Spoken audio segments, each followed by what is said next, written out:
her pronouns. This is now being recorded. Thanks, Heather. Like I said, Scarlett with Nima, I use she, her pronouns. My colleagues, Heather, Meg, and Dan are also on this call. Thanks for being here. And I just want to say virtual spaces cannot replace the lands that sustain and empower us. I am here at home in Worcester, Massachusetts, homelands of the Nipmuc Nation people and their tribes, past and present. NEMA recognizes that our organization and those of our members were founded within a colonizing society, which continues the exclusions and erasures of many Indigenous peoples throughout New England and beyond. You can use the Indigenous Peoples land map. I just dropped a link in the chat to find the lands where your museum is located or where you're zooming in from today, and feel free to utilize the chat to say where you're zooming in from and what institution you're with if you feel comfortable sharing that. So now it's a great pleasure to hand it over to our wonderful PAG chairs, Allie Kane and Sam Dinnie. Awesome. Hi, everybody. Thanks for joining us, and happy Pride to all the LGBTQ folks on the call and allies alike. I'm Sam Dinnie. As Scarlett said, I use they, she pronouns. I'm also speaking to you on the ancestral lands of the Nipmuc Nation in Western Massachusetts. As Scarlett said, I'm co-chair of the LGBTQ Museum Staff and Students PAG alongside the wonderful Allie Kane, who will be speaking with you in a minute. So just a little bit about our PAG before Allie introduces the event today. The PAG offers queer folks involved in the museum field a safe space to network, share resources and experience, navigate the challenges of being queer in the workplace, whether out or closeted, and seek support. We also welcome allies committed to queer inclusion. Our PAG grew out of a Facebook group we created in November of 2020, which now has over 300 members from across the country and worldwide, which we're super excited about. It is a closed Facebook group to ensure the safety and security of our members, because not everyone is out in real life, if you want to say. I will drop the link in the chat if anyone's interested in joining the Facebook group. Again, both LGBTQ folks and allies are welcome. Allie, I will hand it over to you now. Thank you so much, Sam. We are absolutely thrilled to be here. We have 5 fantastic speakers who are sharing what they have done in their museum lives to make the museum world be more inclusive for LGBTQ folks, whether that be through representing their stories, through artwork and historic homes, or internally making the workplace more inclusive for staff and visitors alike. We will be having 5 speakers that will have about 5 to 10 minute presentations, and we will save all questions for the end, as we expect that many of them will be overlapping. So feel free to put any questions in the chat, and at the end we'll sort of do a little rewind and ask any to sort of an informal panel. We did have one of these 2 weeks ago, and it really, what was fantastic was that those questions really turned into a conversation. So feel free at that point. We'll invite everybody to unmute themselves if they want, and really have this be a discussion both with the panelists and with all of you folks in the audience as well. So without further ado, Sam, who is our first presenter? All right, so for our first speaker, we have David Connor, Director of Community Engagement at the Worcester Historical Museum, and he'll be talking a bit about LGBTQ Worcester for the record.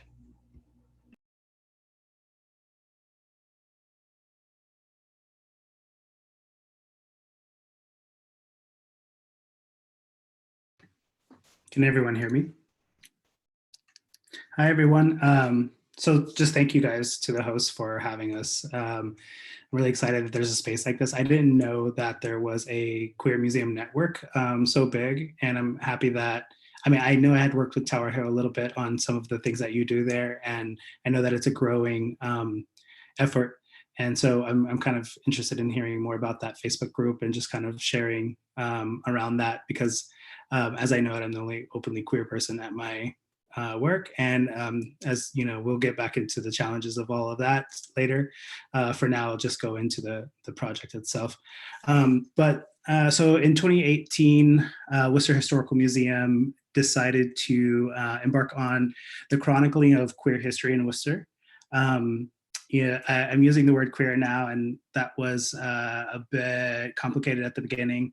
I still continue to push to use that word personally, but I do understand the political difficulties, surrounding the term itself.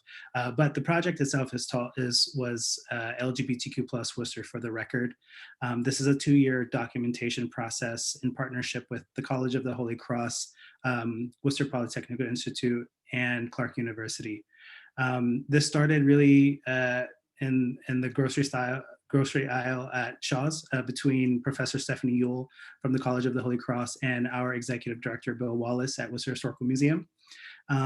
This was the beginning of my career at Worcester Historical Museum. So it was the first project that I jumped on, and I felt grateful to be a part of it just because I am openly queer and it was personal. So I felt like I had learned a lot just jumping right in and starting on this. So Worcester LGBTQ, for the record, has various components. We had public programming around this topic, or many topics actually. This led to an exhibit and a catalog written by the 3 scholars that I mentioned from the universities before. My role as community engagement director was to gather the community, work on the oral history collection with the scholars, do the marketing behind the program, and facilitate student groups working on the project with us and working with the scholars as well on the narrative, and getting all of the voices in possible that we could in our volume 1 of this. We call it volume 1 because we understand that 2 years is not enough to tell a whole story, but this is what we have captured just within our research. And the idea now is that the project continues to live and that this is a project that will grow. We have projects at Worcester Historical Museum with the Jewish community, the Swedish community, Albanian community, Latino community that are in various stages of their existence. The oldest one dating back 36 years. So that's with the Jewish community here in Worcester. So what you see here is just the title slide, and that is 1975 Worcester's first gay pride, led by the Metropolitan Community Church. You can see right here. I don't know if you can see my arrow or not, but it's there. You see it above the 1975 Pride sign. The MCC was a really interesting church collective of queer activists, faith leaders who decided to take it upon themselves to, right after Stonewall, start to organize a pride here in Worcester. And later on, you'll see a little bit about how that response, or how the response was to that. So the name starts with "just for the record." People say it's a little sassy, if you want to call it that, if we want to use that term. The way it came about was one of our partners in this program was AIDS Project Worcester, an organization dedicated to AIDS research. And when the AIDS crisis first emerged, they were on the front lines of caring for folks who had been diagnosed with HIV. So we, as part of the project, went into APW's archives to kind of understand the founding of the organization and their role in the AIDS epidemic, because that is a piece of the catalog that we wrote. So the story is divided. We decided to not do a sequential history because it is bits and pieces of what we have so far. Instead, we based our exhibit on themes and our catalog as well. So claiming spaces was our first section. Taking care was our last section. So AIDS Project Worcester falls into the taking care section. Demanding equality and living out loud were the other 2. So we kind of played off the gerund of that. And within those 4 themes are the stories that the oral histories that we conducted, the stories that we learned, and all the research that went into that. So this was in APW's archive, and we said we fought forever as a committee on what would be the name, and myself and Lamar Brown Noguera, who works at AIDS Project Worcester as the community outreach person, we were like, this is it. This has to be it. We're here. We're not playing with you. This is serious business. And there's a lot to say about Queer Worcester, LGBTQ plus Worcester. As you know, this is a conservative town. So there is a lot to say. So we decided that, we brought this back to the committee and said, this has to be the name. And people after some back and forth, said, okay, this is going to be it. Worcester Historical Museum is located on 30 Elm Street. We are dedicated to the collection and preservation of Worcester's history. So anything related to Worcester. We have several community partnerships, as I mentioned before, and it's a great treasure box. I really do love the work there, and it's been great being a part of these community history projects. Lots of work and lots of moving pieces and details, but you'll see as we kind of go into reopening the effects of that work. We're starting to implement some of these community history projects into the space itself. So, some would say decolonizing museum. I don't know. So started with 3 archive boxes here. This was where we began to kind of uncover the story of LGBTQ plus Worcester. These boxes were given to us by a collective group called GLICM, Gay and Lesbian Central Mass Coalition of Central Mass. And they had decided in 1992 that they would leave a bit of record of what they had accomplished and some of their own personal records related to LGBTQ plus Worcester. So we kind of started with those boxes, and the way this works is you start there, and then you piece it together. So you find names, you start interviewing folks leads you to other people, and that's kind of how the process began for us. So we kind of hit the ground running, and it was very fast and also really intense work, and led to a lot of great things. So I'll just leave this here for everyone to read. As I mentioned before, this is Pride Month. I thought I would throw this in the presentation because I wanted everybody to know what Worcester's first Pride was like for others. This is 1975.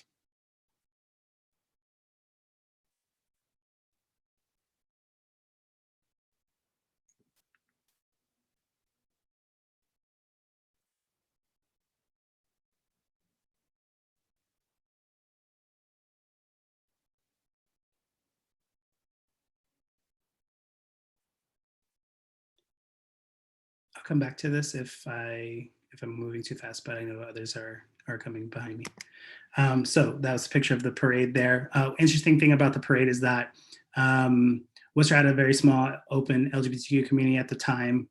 And so they decided to call New England activists and bring them down to the Worcester Pride. And so this is the collective group of people from Providence, Connecticut, Hartford, I believe, Boston, and Worcester. And so I really like the collective spirit of that first Pride. And one of the things that is interesting is Providence sent a bus load of people to come participate in this. And Worcester has always had this weird, really interesting relationship with LGBTQ Providence as well. I've heard that we were somewhat 10, 15 years behind where they are in their activism and progress as a community. So I always think about that as we do community organizing. Some of the clippings that we found, gays see Worcester as tolerant but dull. Editorial bias. So there's one thing to note about Worcester, LGBTQ plus Worcester, is that there's always a backlash to anything that is done here. That goes for Drag Queen Storytime that recently happened in 2018, to this exhibit itself, to openly LGBTQ, well, actually, one of the most famous senators from Worcester was David Walsh, a Holy Cross grad, who had been, interestingly, surveilled by the US government for being an anti-war activist, and later became a senator, was ousted from Senate because he was known to be a closeted homosexual. So that's just a little Holy Cross reference there, and it's in the catalog, something interesting that I always think about, and the backlash from conservative Worcester around any kind of work that's being done here, including the exhibit, and just between us queers and those who are here in the audience. It was interesting for me to see the press come out, the Catholic conservative rhetoric around trans existence, and our participation in this project, and Holy Cross's participation in this project, questioning Catholic values. And it was messy, but at the same time, for me, it was yet another thing to document. and also just proof that this needed to be done further, in my opinion. Some others at my job might disagree with me, but I thought it was just yet another thing to document and add to the story. So we began conducting oral histories with folks in the community, as I said before. So we try to start with our elders so that we can get the fullest story possible. These are some of the people who have been on the front lines of LGBTQ plus Worcester activism. This is Eric Brandt. This is the 1993 Pride torch that he carried at the opening of Pride as Grand Marshal, inspired by the Atlanta torch for the Olympics that had taken place that year. These are some snapshots I captured of some of the oral history interviews with our professors. And you have down below Jocelyn Fox, famous RuPaul drag queen, Alan Keith Toney, really interesting story about police response to homosexuality or being openly gay in the police force. Vicky Bassois is intersex activist and local Worcester State grad who has done a lot of work on campus there. So we captured, in total, I think we captured about 50 stories, and we're still building our archive now. So we're trying to go back to oral histories in person. We didn't want to really conduct any over Zoom, just because Zoom is not intimate enough for capturing an oral history, as many of you probably know. A piece of the exhibit here, on the back wall there, you see a map that was created by an artist that kind of documented all of the spaces. As I said before, claiming spaces was one of our themes. And so this talks about bars in Worcester, cruising in Worcester, the floating dance floor, which was a secret society of lesbians, 25 years running. A lot of people didn't know about that. That was one of my most fascinating oral histories with the creator of that dance, who is now 95 years old. So just another snapshot of this. This is the exhibit wall. Various pieces from the CMBC, which was Central Mass Business Chamber. It was an attempt at having an LGBTQ Chamber of Commerce here in Worcester. One thing to note that's really interesting about, again, when I talk about backlash, I think that it's important for us to all understand how serious it is here in Worcester and how real it is, because we're always pushing through trying to make that progress. And there was an attempt in the early 2000s to have a gayborhood here in Worcester, and it got shut down for reasons unknown, speculation of homophobia within, big business in Worcester. To the right, actually, I'll go back to that. I think I have a slide for this later, but if not, I'll come back to this Polaroid or this, I forgot what they're called, but the little clips of the levers right there in the yellow, which was a beautiful photo. Here you see Professor Thomas Doughton, local activist in the 70s, petitioning the city council for human rights and LGBTQ rights in Worcester. He is still currently a tenured faculty member at Holy Cross and has been an activist and community organizer for many decades here in Worcester. Also conducted an oral history with him. 1974, you have the gay union card, so we could be card carrying gays. This was really interesting because the folks who we interviewed and lent us this artifact, actually this one's donated to the archive, but they talked about how they gathered with each other to sort of try to protect each other. And so this was the solution that they came up with.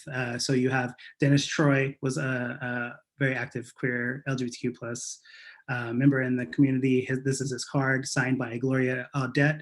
Later on, you'll hear a really interesting story about Gloria Odette. I really like her oral history interview. On the back, if you know your rights, if you're arrested here, yes, 1976, 1974. This is actually from that 1974, 1976. We have a copy of. And so Gloria Odette is a really interesting story. So this is some transcripts from her interview. She's here in her platoon. She is someone who was a staunch Catholic woman raised in the Catholic Church, realizes she's a lesbian, openly admits that she's a lesbian, is ousted from the church, tries to find community, goes to the military. And while in the military, she is she receives a letter from a lover, and the letter is open, so they out her and they identify her as a lesbian. But the interview is really funny because she then gets siloed into a group with all other lesbians, and you know, for her that was the best thing that could ever have happened. She was like, "Yeah, I found my community. This is great." So she's discharged from the military, and obviously that's a, you know, homophobia is alive and well, but you'll see. She gets her revenge. So again, going back to Living Out Loud, this photo here on the left is Dot Woodcock and Bonnie O'Hara.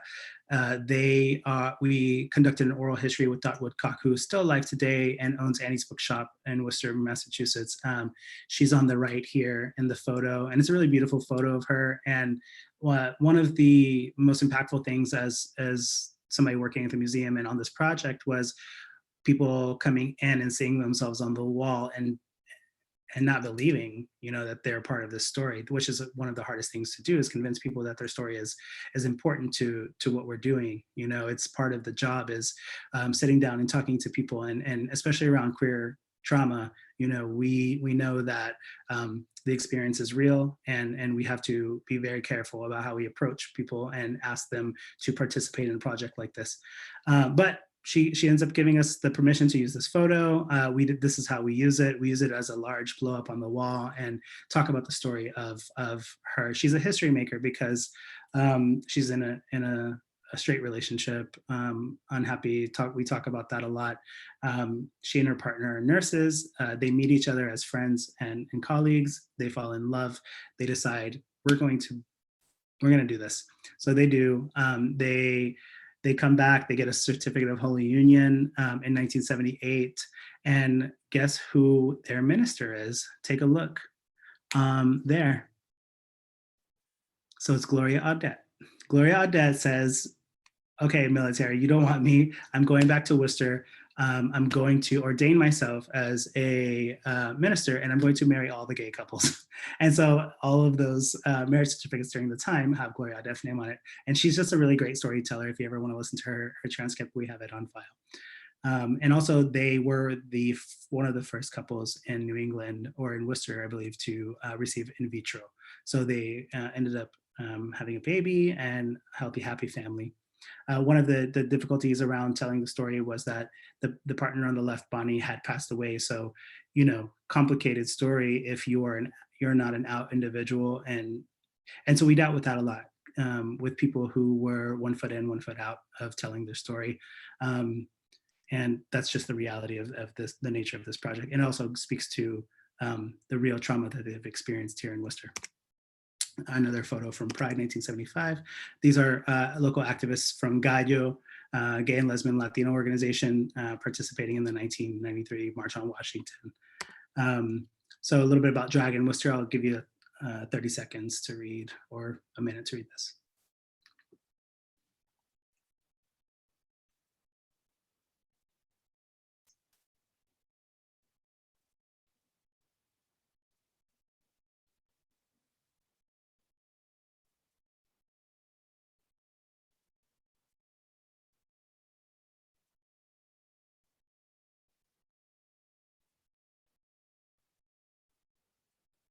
One of the program ideas I have for the future is history of drag in Worcester, just like kind of focusing in on that and doing some public programming around that. So look forward to that. That will probably happen sometime in the fall. My next program actually with the museum on this is going to be around faith leaders in Worcester. So I want to do a comparison of then and now. As I mentioned to you before, the MCC was very active. There were a lot of churches involved in real hardcore activism in Worcester. So I want to kind of look at that then and compare it to who's doing what today. So I'll be putting that out sometime in the fall. This was our drag section of the exhibit. Here you have Jocelyn Fox, you have Rick Gusky, who was first crowned Miss Gay Worcester, 1983. Miss Lesbian Worcester there on top. I cannot remember her name at the moment, but she's a Holy Cross graduate, and she lived and loved her title and her crown, and she would walk around Holy Cross with the crown and conduct interviews, have people conduct interviews of her, and talk about being openly lesbian at Holy Cross, which was a really, she had a lot of great energy. Here we have, again, I told you about the taking care theme. So we kind of looked into how has Queer Worcester taken care of its own and taking care of its community, and that, there's a wide array of ways that has happened. Michael Curcio was the face of AIDS in Worcester during the AIDS pandemic. One of the programs that we did, public program, we invited folks back who were on the front lines of taking care of people for AIDS, with AIDS here in Worcester. It was a really emotional program and quite interesting because they hadn't processed since that all happened. And so it had been, 40 years, 30, I think it was 30 years later. And we sat with them and the professor led the conversation, and really emotional, cathartic night. And Michael Curcio came up a lot. He was somebody who was living with HIV/AIDS and did a lot of public education work around this. He was an alum of Assumption University and had been invited to speak across the town on AIDS in Worcester. The chapter on AIDS is quite extensive. We have community groups. This is Leo Negro Cruz. He is the founder of Gallo, Gay and Latino Latin organization. And he has a really funny story of tokenization within the LGBTQ community, which is a big topic this year, right? So he tells the story of being in the community. He's been an activist for decades and involved in various levels of organizing. And he talks about how in 1980s, they were trying to tokenize the Latino community, and within gay Worcester, white gay males on the board asking folks from the Latino community to come and pose for a photo so they could show diversity. So what they did was they ended up sending their whitest Latino. And so he blended in right with the photo, and there was no diversity offered in the photo, kind of countering what they did, which I thought was a really funny story. And he kind of we laughed about it a lot. A lot of you know about the LGBT Asylum Task Force here in Worcester, which is an organization dedicated to housing and taking care of queer asylees who are seeking refuge from their home countries. So the floating dance floor, this is something that an artifact from the Audrey Singer, who is the 95-year-old woman who had run the dance for over 20 years. Interestingly, her, thinking about identities, her identity, she did not identify as a lesbian. She identified as a woman who fell in love with a woman. And she didn't think this was a big deal, this dance. But when you look at everything that was in her storage that we pulled out, it was, there were notes of gratitude from people who had claimed to be, saved from this kind of space that she had provided for everyone. Hey, David, I'm really loving your presentation. I just want to be super conscious about time. Yep. Okay. Yep. I'll finish up. This is programming that we did on. We had a really successful programs, and then so they asked for more. So second page was our addition to that. Some of the organizations that have come about over the years and done various types of work in the community, leading to today's court for Mr. Worcester, Mr. Gay Worcester, Mr. Worcester, Mixed Gay Worcester, and the evolution of the titles. Research students working in the library on this project. We had a lot of student involvement in this. And the catalog that is available for sale at Worcester Historical Museum. If you are interested in this catalog or any of this work that we do, feel free to contact me, David Connor at worcesterhistory.net, ER, and thank you guys for your time, and I apologize for going over. Thank you so much, David. I know I had the opportunity and the pleasure to see the exhibit in person and really appreciate knowing everything behind the scenes that went into it, and continue to appreciate following y'all on Facebook and Instagram to continue that education and advocacy. I'm thrilled to turn the mic over to Sam, who is the former research fellow at the Stowe Center and the current intern at the Paul Revere House. Sam will present their research about that they conducted at the Stowe Center about the Stowe Center's founder, Katharine Seymour Day, a woman who loved other women. Here we are. Sam, it's all you. Hi, everybody. Again, as I opened up. So as Ali said, I'm going to be presenting my research that I did as a fellow at the Harriet Beecher Stowe Center, which I wrapped up at the beginning of May. So I ended up titling my final research report, The Concealed Women-Loving Women Life of Katharine Seymour Day. I did not label her a lesbian for a whole host of reasons, mostly because of the connotations of the term lesbian in the time in which she lived. She lived from 1870 to 1964. And so at that time, the term lesbian elicited a very specific stereotype, one especially of the doomed lesbian, meaning that lesbians were destined for a life of unfulfillment and unhappiness because they did not have a man for companionship. Lesbians were also, by categorization, basically gender inverts. So they were masculine in both behavior, appearance, and even voice, according to the stereotypes of lesbians around the 1920s, 1930s. And therefore they were easily able to be ostracized because they physically looked different.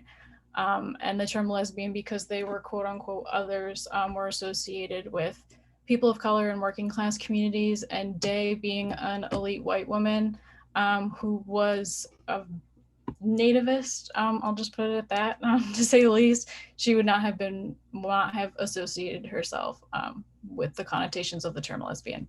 So I avoided any identity labels and just simply labeled her a woman who loved other women. So I ended up splitting my research report into 3 parts that address the 3 most transformative parts of Day's life in terms of her sexuality. So she was born in 1870 into prominence and prestige. She was grandniece of Harriet Beecher Stowe and granddaughter of Isabella Beecher Hooker, who is a very famous suffragist. So because she was born into prominence and prestige, her family was very wealthy. She was able to do a late 19th century European tour, at which time she visited France for the first time. France would become a very transformative place in terms of her sexuality, simply because of the culture that she was stepping into. She returned every 10 years from 1910 to 1931, and at each time she was in a different place in her journey to discovering her sexuality. So she returned to France in 1910 to study at the Académie Julian, which was a famous, very progressive art school. And it was progressive not only because they admitted female students, but also because female students were given access to both male and female nude models, which was scandalous even by Paris standards, which I thought was pretty funny. So she proved to be much more interested in the female nude models than male nude models. As we see in her sketchbooks, I've included 3 of the sketches on this slide. And although these nude sketches were common for art students, hers were very homoerotic in nature, and some actually depicted explicit sexual acts between women, which I didn't include. But one of those sketches actually has math calculations on the bottom of it. Clearly she was doing some shopping and adding up, doing bills or something. And so that really showed me that these were a very personal exploration of her sexuality and in the beginning stages of her questioning it, because she had this opportunity being able to work with these nude models in Paris. So while she was in Paris, she met William Schumacher, Shu, as she called him. He was also a fellow artist. They both moved back to the United States, to New York. By 1914, they had a somewhat established relationship and correspondence. By the time Schumacher proposed to her in 1914, and he proposed to her via letter, which I equated as basically asking someone to marry you via text message, considering the time that it is. And the letter, it suggests that Schumacher had never told Day how he felt about her before this time. So basically she got this letter and he was like, please marry me, like marry me tomorrow, you pick a day. And so this really forced Day to consider what she really wanted for her future, and she had to also revisit her sexuality. and figure out what she really wanted. And Schumacher didn't really make it easy. He was constantly sending her love letters, love poems, you name it, he sent it to her. Sometimes he would send her 2 to 3 letters a day, asking just like. This seriously deteriorated her mental and physical health. So she turned to the study of psychology to kind of navigate her feelings. And she profiled herself and she profiled Shu, and she determined that she had no physical or sexual feelings for him. And she also determined that he could not love anyone more than he already loved himself, and therefore his love for her could not be genuine. So she rejected his marriage proposal, citing the study of psychology. And she determined that it wasn't a man's companionship she wanted, but a woman's, as we'll see in the next slide. And so, although she didn't cite her love for women in her rejection to him, she did suggest that she did have an attraction to women in a letter she wrote to him in 1914. His reply was brutal, probably for her to read, to say the least, which I'll include on the next slide. So while she realized her sexuality and she discovered herself, she was reminded of society's disapproval of the feelings that she had. So if you just want to read this quote quickly, this is Schumacher's response to Day, saying that she had seen 2 women who seemed to be engaged in a romantic companionship. So he notably says that it's against nature and truth that 2 women can love each other. So after receiving this, a few years later, she returned to France and continued to look introspectively.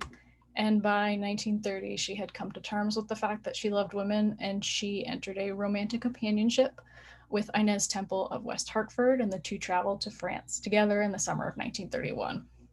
She did note of the relationship in her diary. She most notably said, "May she arrive to her heart's desire and mine for her." However, this entry was buried in the back of a diary from 1888 that she kept when she was 18, and this entry is from 1931. So it was really hard to find in the depths of this diary, and it proves that it was basically for her eyes only to see, and that she was outwardly pouring it because she had kept her feelings to herself for so long. And there are no letters to Temple in Day's hand. That diary entry is basically one of the only allusions to the relationship that are in the collection at the Stowe Center. So I had to use Temple's letters to Day, which used heavily coded language, but she did send Day a hand-painted Valentine's Day card and asked, "Will you be my Valentine?" which I thought was pretty cute. So I had to read through the coded language, but they also did confide in friends, as I saw from letters that Day received. And they also used coded language showing that their friends did respect that they wanted to keep this private, because you could risk social ostracization, labeled the other, if people figured out that you were attracted to women and engaged in this relationship. And so their companionship did last 15 years until Temple's death in 1945. And following Temple's death, there are no references to Day's sexuality or Temple or her relationship with Temple. In my research report, I argue that this is probably the case because Day wasn't able to outwardly mourn Temple as a lover normally would. So she simply turned inwards again to herself and kept everything to herself, and maybe she wrote it down and destroyed the papers, because she does have a considerable reputation. If you've ever been to the Stowe Center, she does have a whole house named after her. So this is just a brief quote that Temple wrote to Day, and probably the first letter that's in the collection that Temple wrote to her. I was particularly struck that Temple noted that they were both attracted to each other, and that she read a letter from Day to make sure that it was all a dream. She kind of also mentions that I didn't include that she hadn't felt that way since she was in school. So she has like a schoolgirl crush when, you know, she's in her 50s and Day's in her 60s. So if you have any questions about my research, or if you'd like to connect about it, feel free to email me. I have Twitter, LinkedIn, and also please join the LGBTQ Museum Staff and Students Facebook group. And my research was part of a restoration project at the Stowe Center. So if you are interested in learning about that, follow the Harriet Beecher Stowe Center on Instagram and Twitter, or like them on Facebook. And I will stop sharing my screen, and Allie will introduce our next speaker. Thank you so much, Sam. We really appreciate it. We're going to stay in the state of Connecticut and throw it over to Erin Farley, who's the collections manager and the Palmer Warner project manager at Connecticut Landmarks.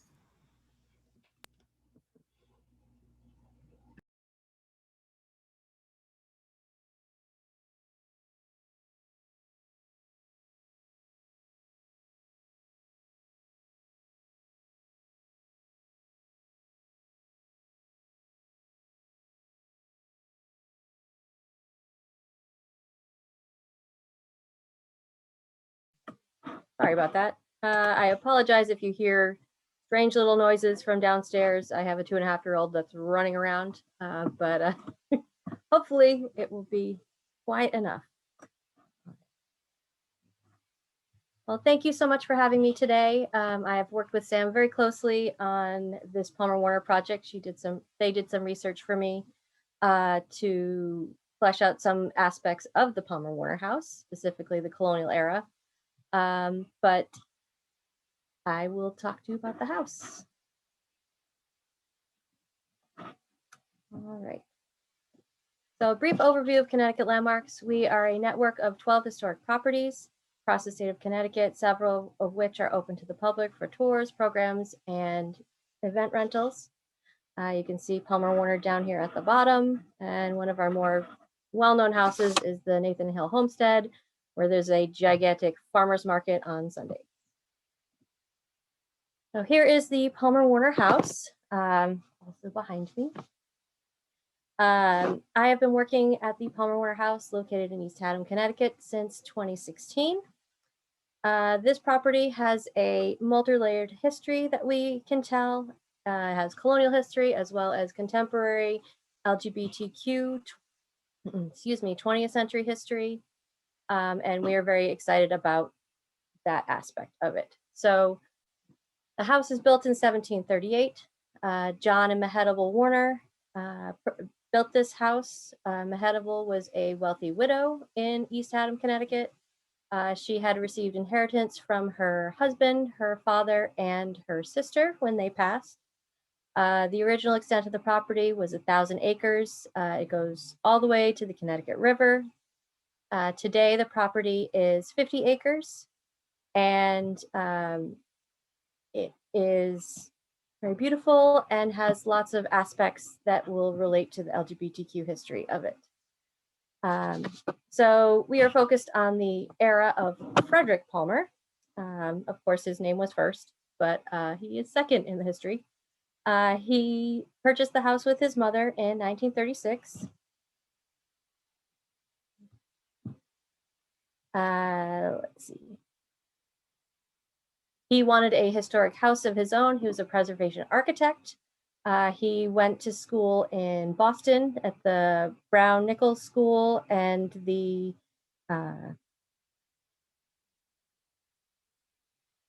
Phillips Academy at Andover. I know we have several Massachusetts people in the session, and so early in his life, he lost his father in January of 1914, and he lost his sister in September of that year. So he and his mother moved to Boston. She was a natal nurse, and there's a lot of history that is remarkable about her as well. She never remarried. She had her own car and driver's license and learned to drive in Boston, which is a feat in itself, even back then. And so he lives there with his mother. She was very supportive of his historic house endeavors, and she and he wanted this house to be passed on to the Antiquarian and Landmark Society, which he was a part of, that now became Connecticut Landmarks. His history is very closely tied to our organization. He was responsible for the restoration of several of our properties, the Hempstead houses down in New London, the Nathan Hill Homestead, as well as the acquisition of several of our other properties, Bellamy Faraday House and Garden in Bethlehem, Connecticut, and the Isham Terry House in Hartford. So his story is very important to us as an organization, but as it relates to this presentation, he was part of he had a partner, Howard Metzger. So 1936, he purchases the house in East Haddam. His mother lives there for a few years. She passes away in 1943. In 1945, he is very interested in the theater scene in New York as well as in New London, and he meets a stage actor, Jack Pierce. It appears that they had a brief relationship, and then he meets Howard Metzger, who is seems to be nursing some wounds from Jack as well. So he is comforting Howard, and they hit it off right away. And from then on, the rest is history. So Howard Metzger was in the Merchant Marines during World War II. And so that meant he was either on land waiting for an assignment to go out to sea to bring supplies and munitions sometimes and various things to the war effort, or he was at sea. And we have correspondence between Frederick and Howard. And the interesting thing about the correspondence is it depended on where Howard was at the time. So the tone of the letters changes drastically between when he's stationed in New York or when he's on the ship. Like with David's presentation, we have instances where his letters were censored. So there are cases where we know that Howard had scolded him or had told him to be very careful about the things that he wrote to him, because Howard's letters were being read. And if he was outed in the middle of the ocean, it would have been very bad for him. And so we have a huge collection of letters between Frederick and Howard, over 100. They are wonderful and very helpful. So that is our archival collection with that. We have diaries as well. Frederick wrote in his diary every day from 1942 to 1961. We have the high and low temperatures of every day. We have who he saw, where he went, any projects he was working on, and any correspondence that he received or that he sent. He was thorough, and it is wonderful and very, very helpful, but it is so tiny and so hard to read sometimes. And so that aspect of the project has been taking quite a while. We have, in addition to these archival materials, we have a house, and we have a house that is full of collections. So Frederick and Howard met in 45. Sometime in 1946, Howard moves into the house, and they live together until Frederick passes away in 1971, and Howard lives until 2005. After he passes unexpectedly in a car accident, the property, after a while of probate, comes to Connecticut Landmarks. Just think of your own house if you left one day and never came back. All the things that you would have in your house, all the junk drawer, all the clothes, everything. So our process has been going through and conducting a comprehensive inventory to assess the collection and to see what items are really going to be illustrative of what we want to say.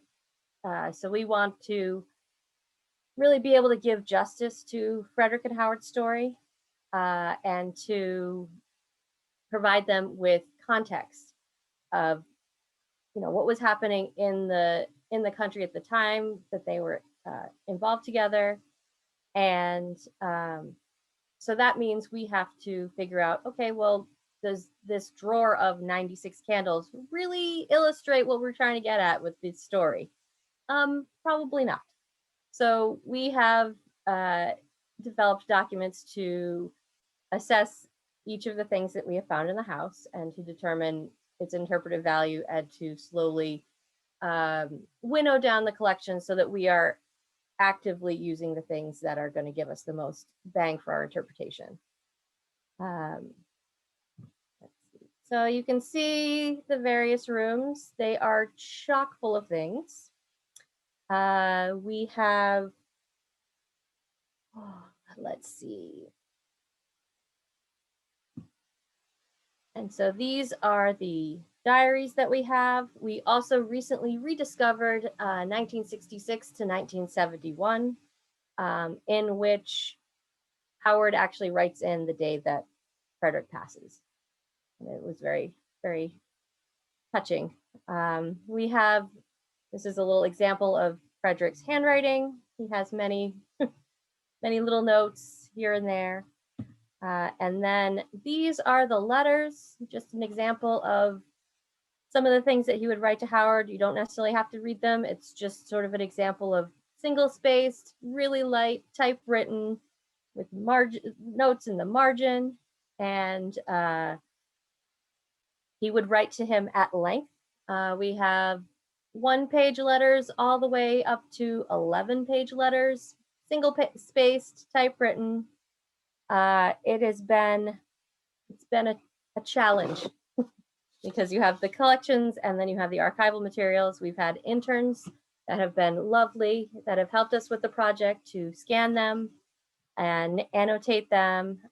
We also have been reading the diaries. Myself and my assistant have been reading the diaries because at some point people wanted to know more than like, oh, that's a chest of drawers. They want to know stuff about Frederick and Howard. And so you need to shift gears and start reading and really dig into the information.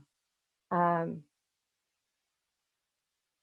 so what we want to do with the site is to make it welcoming. We are conducting oral histories with people that have known Frederick and Howard over the years so that we're able to get a little bit more of a picture of them. I mean, we have photo albums, we have diaries, we have letters, but I mean, to really get to understand how they were and what things were important to them, it's really helpful to interview people that knew them in person. So we have Howard Metzger's nephew, who we're going to do an oral history with, as well as several people from the town. And the great thing about this house is that Frederick was able to, within his circle of friends, provide a refuge for people to come from the city or from other places and visit and to be with whomever they want to be. They could bring their friends, they could bring their significant others, and they were in a safe space to sort of be free. And I don't know whether he did that on purpose, but it was something that was very, very much needed, especially during the time of the McCarthy era and the Lavender Scare and all of these civil rights movements that were happening, Stonewall and things like that. To be able to provide a safe space for his friends was something that was very, very valuable. And so through this process, when we received the house in 2005, we didn't really know what to do with it. We did various research. We've had scholarly panels. That is when we sort of really landed on the Palmer Metzger story to tell. We had some pushback occasionally from the town because they don't understand what we're going to talk about. Oh, you're outing them. No, you knew that they were gay. They just weren't open about it. Oh, well, you can't lead with the fact that they were gay. Well, yes, we can. We have a many layered story. We can tell, things about them in a respectful way.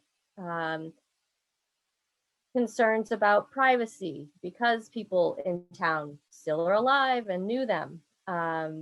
These are all sorts of things that we've had to wrestle with and to sort of walk a sort of tight line. And And so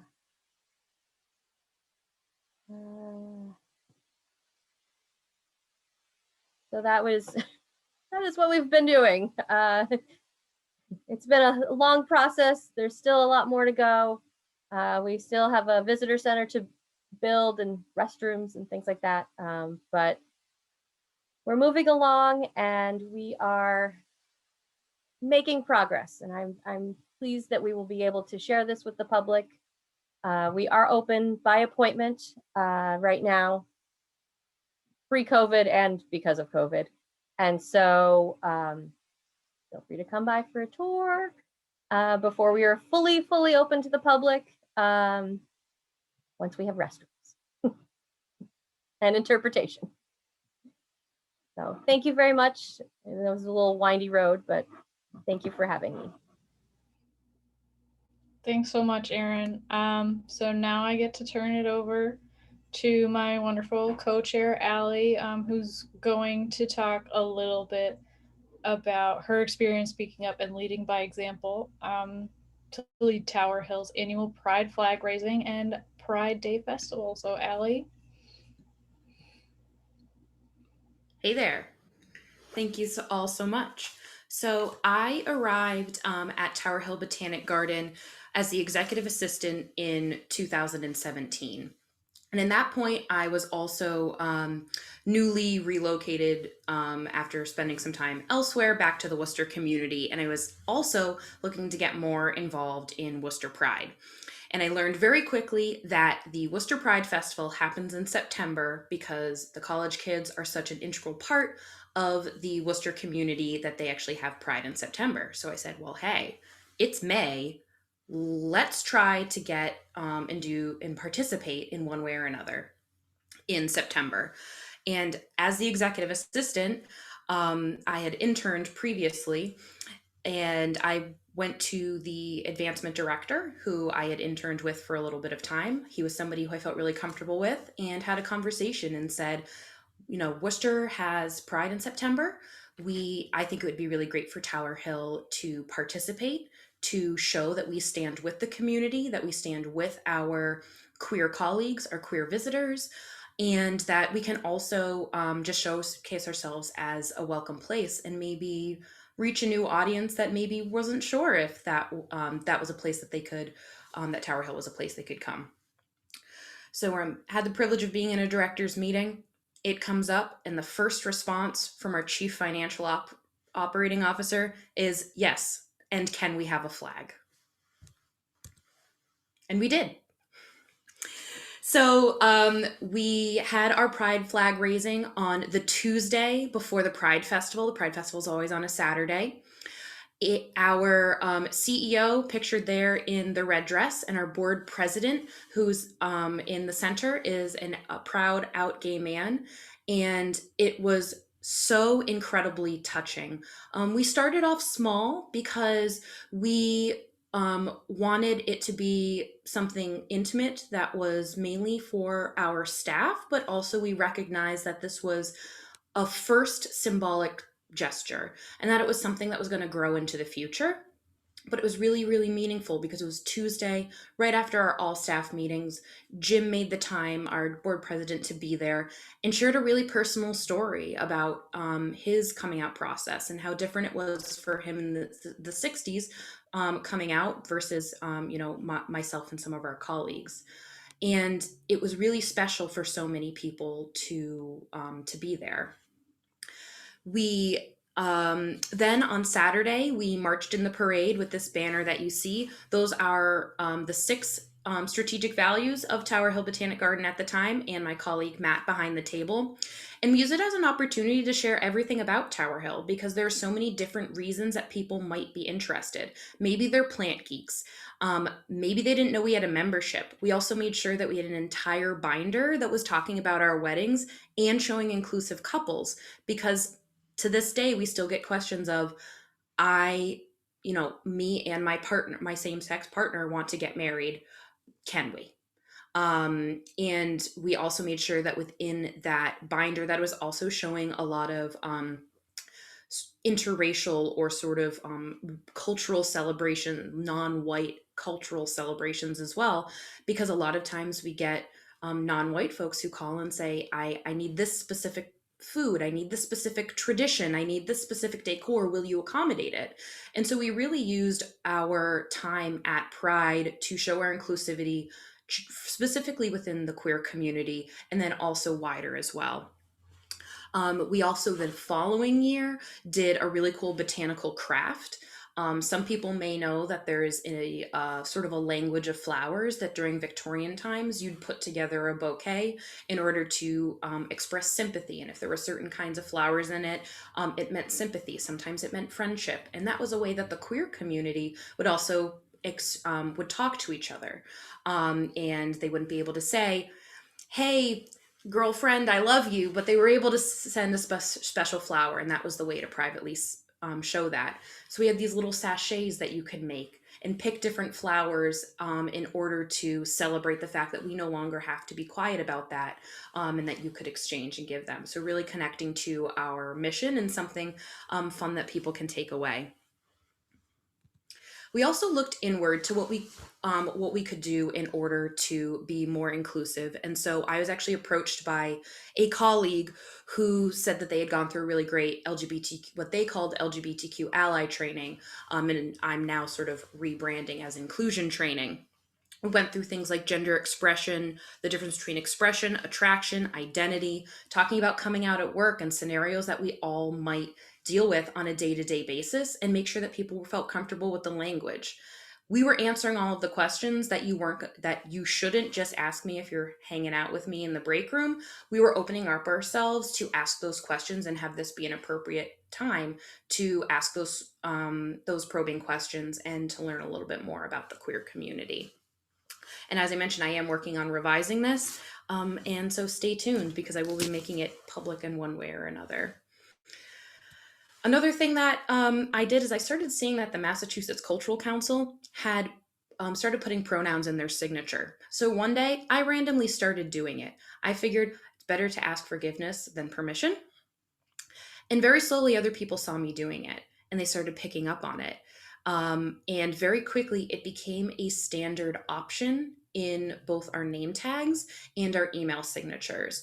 And what I think is really important about it being a standard option versus a rule is when you're putting your pronouns in your signature, you are outing yourself in one way or another as an ally and aligned with the LGBTQ community.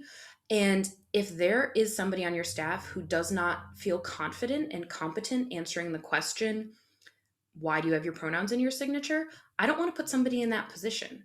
I think that it's a really important way to show your allyship, but I don't want to put anybody in a position that they feel uncomfortable with. And I feel that making it a standard option is the perfect way to do it. And we really have found that this has opened the doors. We've had several people they're emailing our membership manager about a membership question, and they'll happen to, maybe just put a winky face and say, thanks for putting your pronouns in your signature. And it's just a very simple way of saying this is a place for you. By the time that we started having some of our first, or I should say first out, trans and non-binary staff members, we had already started the conversation, and that people felt that they were equipped with the language, and they were equipped with also the mechanisms. It wasn't that the first non-binary person came on to staff and we said, guess we got to put our pronouns in our signature. We already had all of the operations in logistics to make them feel welcome. So we continued to do our pride flag raising in 2017 and 18. And then in 2019, we said, well, we're going to do a whole Pride Day. We had our late evening events, and ours was themed around Pride. It was actually the unofficial kickoff of Worcester Pride that year because it was happening on the Thursday before the Saturday. We invited our fantastic colleagues at the Worcester Historical Museum. They were just in the process of opening the For the Record exhibit. We collaborated a lot with Worcester Pride, and then a lot of other organizations, including the LGBTQ Asylum Task Force, Free Mom Hugs, and the No Evil Project, to make sure that people were understanding what kind of queer activism was going on in the community. This wasn't just Tower Hill putting up a whole bunch of rainbows. We wanted you to learn about what was going on in the community, and that we could be a community gathering place, and we could also be a point of celebration. And I think that making sure that those two things are in tandem with each other is really important. We didn't have any backlash from our board being led by an out gay man, and actually several gay men and women leading our organization at various times. That was never an issue. We did have one act of hate on that day, and I think it's important that I mention that when you're opening yourself up to any of this, it is unfortunate that some of our visitors, I don't believe that this visitor came with that intent. Perhaps they were enjoying a day at the garden, and it happened to be Pride Day, and they were triggered in one way or another to have this act of hate. We were unprepared for it, but our compassionate instincts sort of just chimed in, and our CEO went to the queer individual who was targeted, made sure that they felt confident and cared for at Tower Hill. And I think that when we're opening ourselves up to these sort of organizations, that we always lead with compassion. I think it's important. While we would want that person ejected from the garden and they were on their way out anyway, what we did was we focused on that person who needed our help. And that is really leading by example and showcasing true compassion. And that's what inclusion is. Inclusion is your CEO sitting down with somebody who just had something terrible happen and saying, we don't condone that, but you are here, we are here for you. And so while that moment still sticks with me, it was a real time of overall, the event was such a time of celebration and community. And that is really what we want to continue to be everlasting. In the interest of time, my 6 takeaways are, if you are a queer person yourself, or just a really passionate active ally, find your allies within the organization. I could not have spoken up if I did not find the ally within that development director. Speak up if you feel that you can, and be bold. Just throw your pronouns in your signature and ask for forgiveness later. I think we all know what is within sort of the scope. No one's, I hope not, going to get fired for throwing their pronouns in their signature. There are other things you might be, but be bold and think, if you want to be at the Pride Festival, speak up, bring it up, find somebody else who thinks that it's a great idea. Lead by example, and that means being compassionate, being passionate, and also doing your research. For those who are in higher management positions, empower your queer staff, even if you're queer yourself.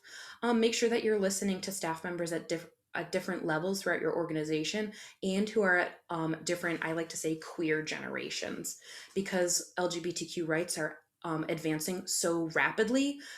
Somebody who is 10 years older than me is not one queer generation older than me. They might be 2 or 3 queer generations, because there's just been such a difference in our experience. So listen to your staff, even if they are on the lowest part of the proverbial totem pole. Listen to those people, because they have experiences that are important.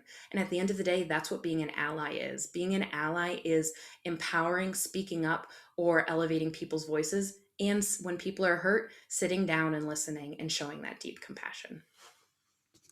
Thank you so much.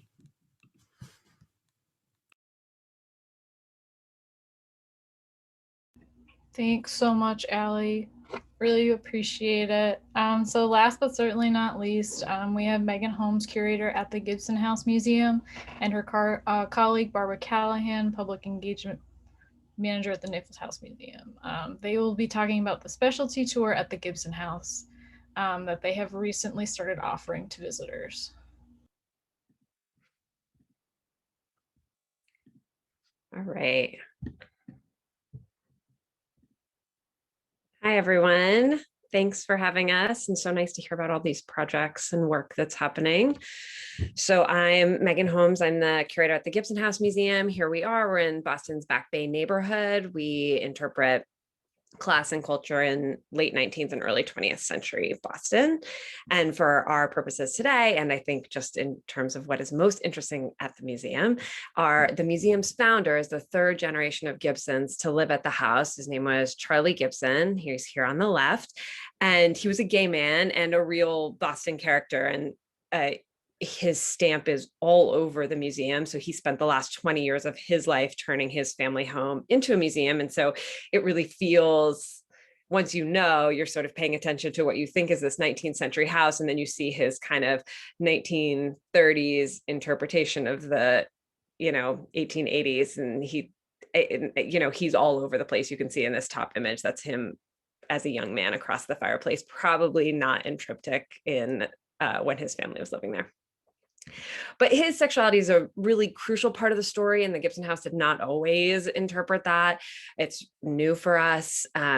He, was a writer, and a lot of his writing came out of a relationship he had as a young man with an older French guy. They toured around the Loire Valley, and he wrote this travelogue. And so we had this information, we had this story to tell, and I hadn't really put it all together until 2018. That was about 6 months after I started at the museum. And there had been like a lot of people had been talking about this story. It wasn't as if it wasn't known, but the museum hadn't sorted out a way to interpret it for a whole host of reasons that I'd be happy to go into later.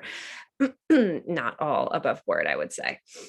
But we had a scholar who was interested in Charlie's stories in the process of writing a book, and he found these fantastic letters in Historic New England's archives from the papers of Ogden Conman Jr. And they sort of show Charlie as like this young, desirable guy. He's part of this group of sexy young men who are, chasing each other around Boston. And it really felt like, okay, here are the primary sources combined with the evidence at the house to tell this story better than we had been. And so we embarked upon this tour to kind of put Charlie's sexuality and Charlie's story at the forefront of the house's interpretation. And I'm actually going to let Barbara talk about it from here.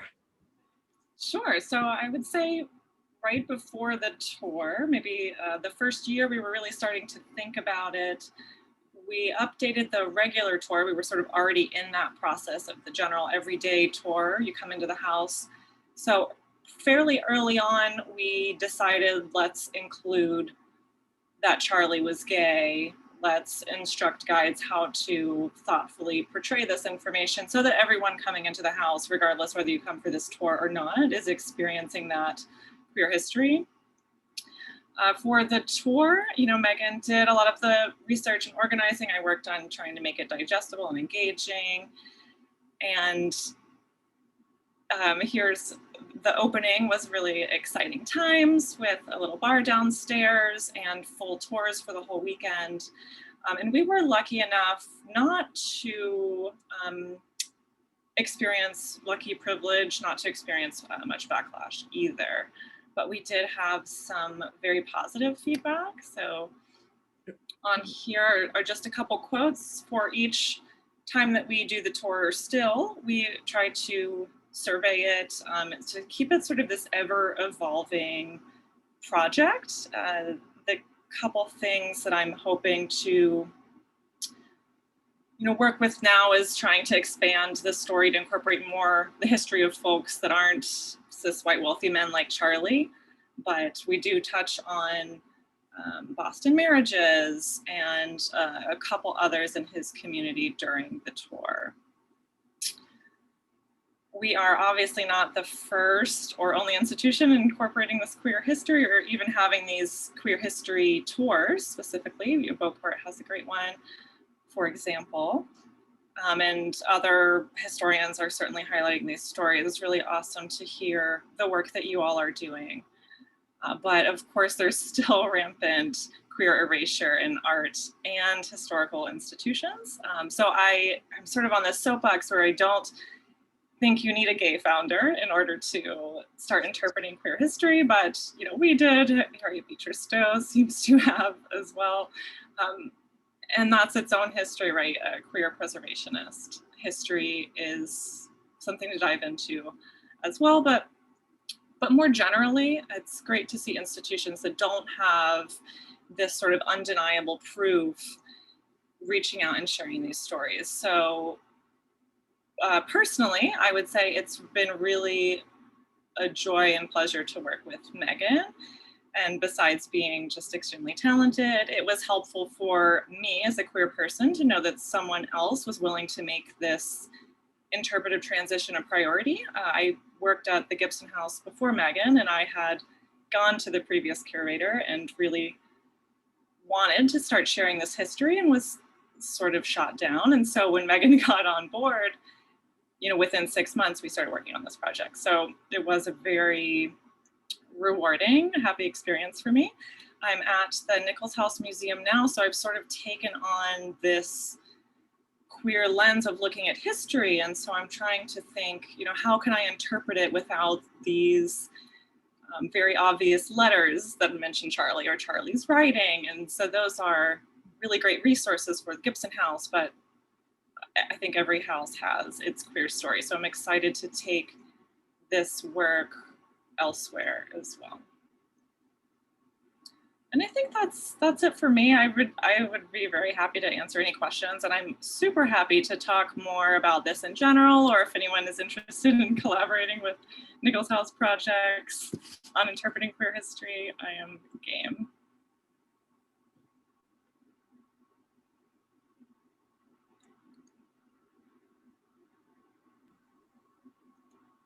Fabulous.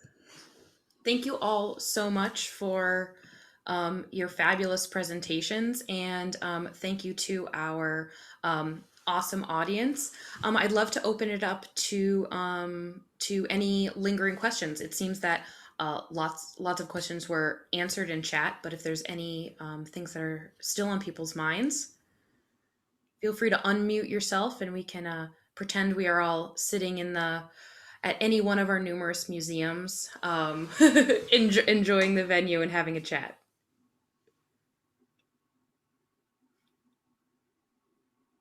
I had a quick question for Sam. I saw that you mentioned an interpretive panel, and I was wondering if you had any sense of where or what, or any details around that. I know it's still maybe early in that project, but Yeah. I'm curious.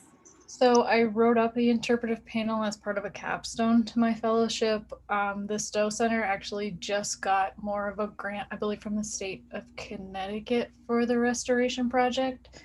So basically the project, first and foremost, is to make the Katharine Seymour Day House more accessible. So that's kind of the first thing that they're focusing on. And then my interpretive panel will go up hopefully shortly thereafter. They're hoping to put it up in the program space that's in the house. I don't know if anybody's been into the Katharine Seymour Day House before, but it's going to go there, and ideally whoever's running the program, either an interpreter or a staff member, will address the panel and make sure that the history is being relayed to the visitors, not that they're just like, hey, you know, like, read this wonderful panel on the wall, you know, like, take it or leave it. And they'll also hopefully be pursuing publication of my research report for people to read too. So that's kind of an update. I hope that answered your question in the way you wanted to. Okay, cool.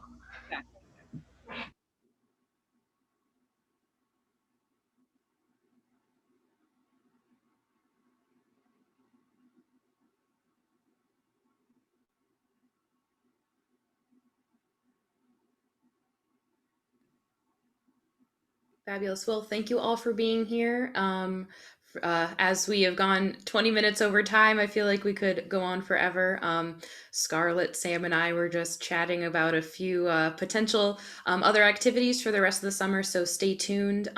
Be sure to join our Facebook group, and if you are not on Facebook, feel free to send Samurai an email and be on the lookout on all of NEMA's email correspondences for any upcoming meetups, webinars, and also let us know what would be beneficial from our professional affinity group. So thank you all. Thanks, everybody. Thanks, everyone. And like Ali said, stay tuned on their Facebook page, and I'm going to drop the link to the NEMA upcoming events. I'm sure you all hopefully get our emails already, but if you have any suggestions for future events, please submit ideas. Happy Pride. Bye. Happy Pride. Bye.